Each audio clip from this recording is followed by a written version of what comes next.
Immortal Empires Campaign, the ultimate Total War Warhammer 3 experience, an unbalanced, unkind, and unsportsmanlike campaign that we all love to play.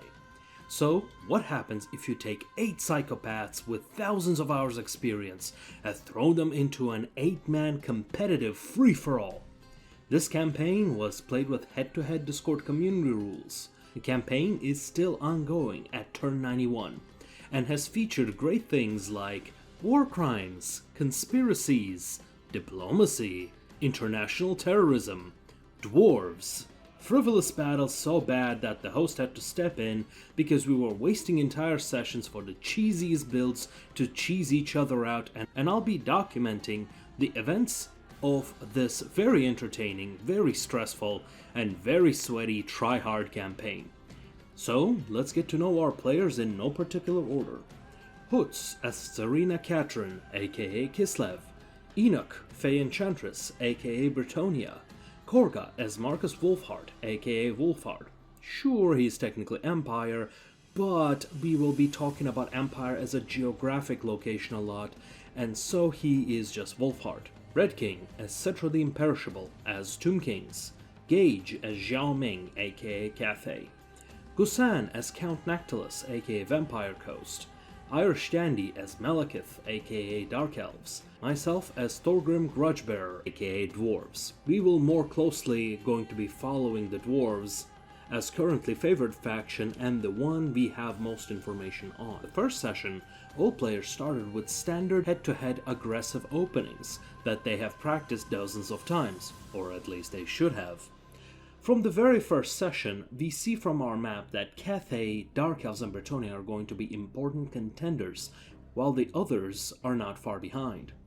Cathay quickly pulls ahead with some confederation. During this time, it is clear that the continent on the left, which I will start calling Americas, is clearly a powder keg without enough room for all 3 factions. The Old World, on the other hand, has been a friendly area, with everyone mostly dealing with their initial expansion against the AI. It looks like Britonia and Dwarves may be headed for an early conflict, however, with the way their borders are looking, but the diplomats assure that all relations are friendly and the borders are agreed by all parties. There are some side glances being exchanged by Kislev and Britonia, so we will see if the Old World descends into chaos with Empire being their battlefield, or will the peaceful coexistence continue? Meanwhile, in the south, Cetra is up to do some land grabs and consolidate power, taking up Manfred and starting a war with Volkmar and Khorne. This aggressive move towards north and south naturally concerned the dwarves because Galbaraz is an important settlement with a valuable landmark. As a result, dwarves sent a contingent army southwest against the ogres with their brand new Gotrek and Felix army. That army, since it cannot gain experience for the general, was used a bit more aggressively. It pushed back the ogres from the borders and was headed southwest. Also, for some reason, Wurzag decided it was time to go nuts and expanded into border princes and his natural playgrounds. While that was going on the war with ogres was not fun, and resulted in Gotrek and Felix armies in getting trapped and destroyed by ogres in an epic last stand. This was a small loss even at an early point in this game where such things can be debilitating. This was only one of the 3 armies the dwarves had thus far. On the plus side, it made dwarves seem significantly less of a threat while Dark Elves and Cathay grew unopposed. Cathay confederated another faction and were planning to get Yuan Bo with a deal with Empire. During this time, we had learned of a secret alliance between Dark Elves and Empire, a deal that would seal the fate of 2 continents and begin the longest and bloodiest war in the campaign, a long war, if you will.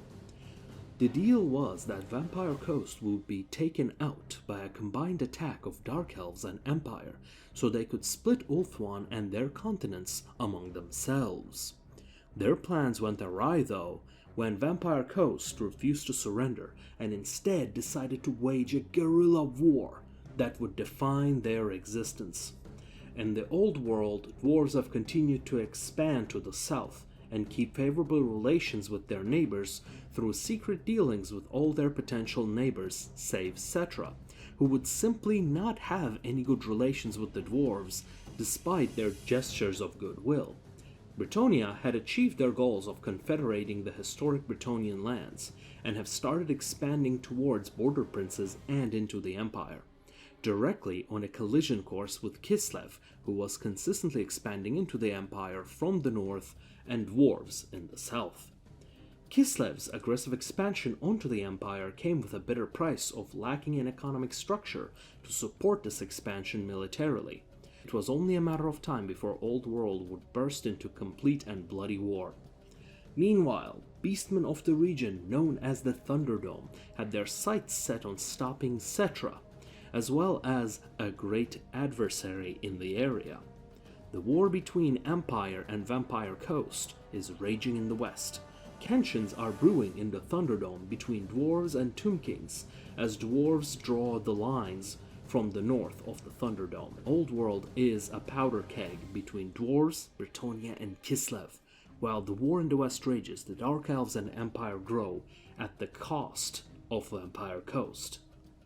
Join us next time as we see what happens in the next long war.